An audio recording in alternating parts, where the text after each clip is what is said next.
Nekoč ponosni penzion Špik v Gozd Martuljku je zadnja leta neslavno propadal in sameval. Pred kratkim pa je končno dočakal boljše čase. Ima nova lastnika, novo podobo in svežo vsebino. Še dobro, kajti okoliški vršaci ostajajo isti in oko se tam kar ne more odlepiti od njih. In ta neponovljivi pogled na veličastno goro Špik je ena izmed odlik novega butičnega hotela, ki nosi zveneče ime – Triangel.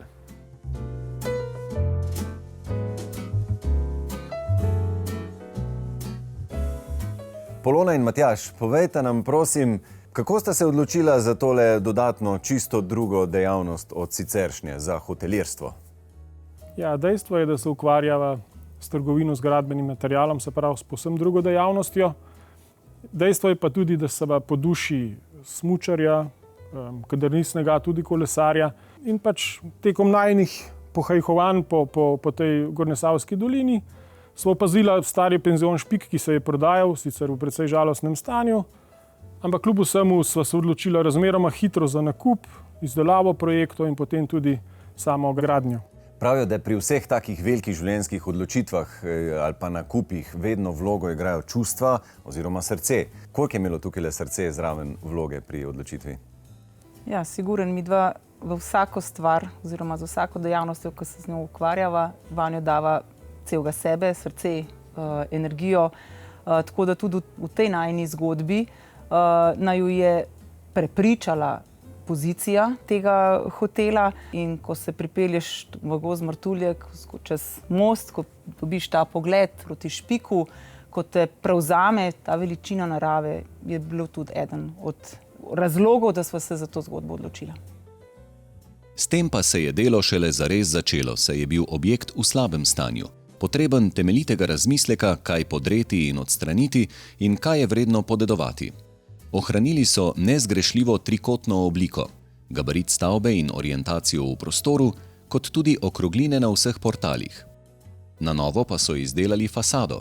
Stavbo so oblekli v ovoj energetsko učinkovite kamene in steklene mineralne volne, ki je naravnega izvora, izboljšuje notranji zrak ter omogoča temperaturno ugodje bivanja tako poleti kot pozimi. Poleti ni pregrevanja, pozimi pa ne hitrega ohlajevanja. Prav tako so zamenjali okna, dodatno pa se odločili še za izgradnjo dopolnilnega objekta. Ohranili smo obod hiše, se pravi dejansko ves ta zidan zunanji zid. V sredini smo pa konstrukcijo popolnoma izčistili in postavili na sredino ta osrednji balvan, se pravi osrednjo skalo, ki na nek način najbolj označuje seveda pritličje. V zgornjih etažah pa ta osrednja vertikala pomeni komunikacijsko, inštalacijsko središče, ki na nek način poteka do slemena strehe. Kako sta pa sicer programsko zamišljena stari in novi objekt? Stari objekt je v resnici glavni objekt hotela. V njem se odvijajo vsi osnovni programi, od recepcije do restauracije, lounža, skladišča športne opreme, tehničnega dela, kuhinje in pa jasno seveda hotelske sobe v nadstropju. Spremljajoč objekt, ki je postavljen ob njega, pa ga na nek način dopolnjuje ta program kompleksa. V njega so pa umeščeni apartmaji različnih velikosti in pa v kleti sprostitveni del, se pravi wellness in pa fitness s počivalnico. Wellness predstavlja v resnici celotno klet manjšega objekta. V njem so v resnici 4 savne, počivalnica in s fitnessom in pa jasno tudi en poseben del počivalnice, sprostitveni del, ki se z neko brežino odpira naravnost proti Špiku. In tudi po mojem enega najlepših pogledov v tem hotelu.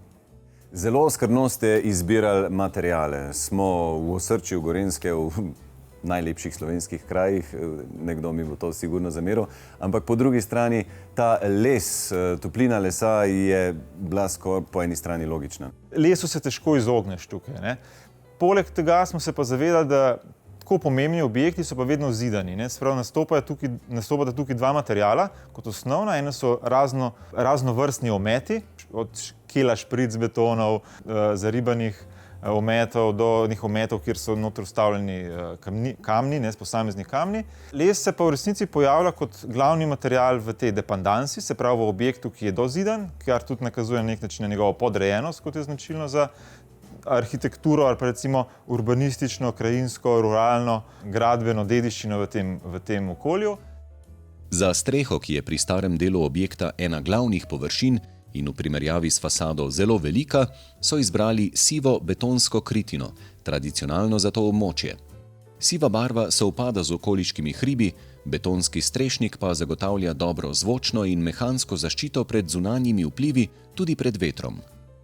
Dve sobi sta še posebej prestižni, tisti, ki nudita udobje okrogle kopalne kadi in tako naprej. Ja, dve sobi sta res nadstandardni, obe sta orientirani proti jugu, proti Špiku. Kopalnica ni ločena, ampak je na nek način integrirana s celotno sobo, se pravi, na nek način bivaš v enem takem spaju, dobesedno, ne? Tako je tudi kopalnica je ločena od osnovnega dela zgolj stekleno steno, ne? In prav to njeno prehajanje iz nekega intimnejšega dela, mogoče malo bolj javni del z hotelske sobe, je pač nakazan s to uporabo okrogle kadi oziroma postavitvijo okrogle kadi v spalni del. Zdi se, da je tudi sanitarna oprema malo drugačna iz drugih materialov. Ja, tudi sanitarna oprema je pač višjega nivoja, loči se po barvi, ne, tukaj je uporabljena medenina, se pravi zlata barva, ne, na nek način tudi stenske obloge so te medenega pridiha, ne. Poleg tega smo zelo se potrudili, da v teh sobah na nek način je zagotovljena tudi akustično udobje, ne, se pravi, da se ves inštalacijski del, ki se nekako skriva za vzglavjem teh postelj, da je dodatno zvočno izoliran z eno dvojno steno, v kateri je noter kamena volna, ki skrbi za to, da je res ugodje v teh sobah na nivoju. In tam, kakor sem jaz lahko slišal, tudi se dvigala čisto nič ne sliši. Ne, v resnici... Kamena volna to naredi. Kamena volna.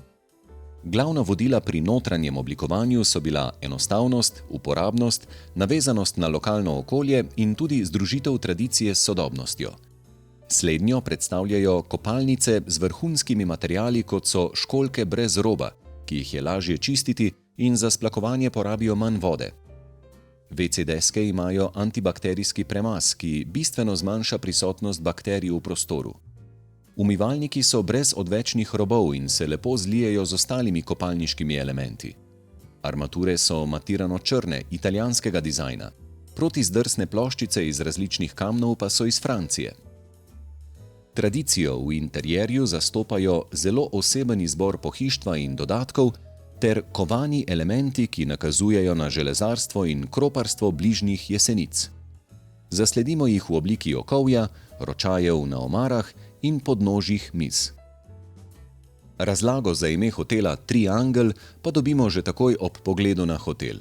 Ob glavnih treh temeljnih ponudbe: narava, udobje, kulinarika in ob vstopu v recepcijo. Že star objekt je imel to obliko trikotno in tudi najina želja je bila, da ostanemo z obliko, z to zunanjim izgledom čim bolj podobni staremu objektu. In tako smo ohranili to nekako strogo trikotno obliko. Je pa dejstvo dejansko, da znotraj imena Triangel je termin angel, ki že sam po sebi daje človeku neko pozitivnost, neko mehkobo. In tudi na našem recepcijskem pultu je namesto klasičnega hotelskega zvončka Triangel, s katerim bodo gostje naznanili svoj prihod in srčno si želiva, da bo ta zvok triangla donel čim več tekom leta.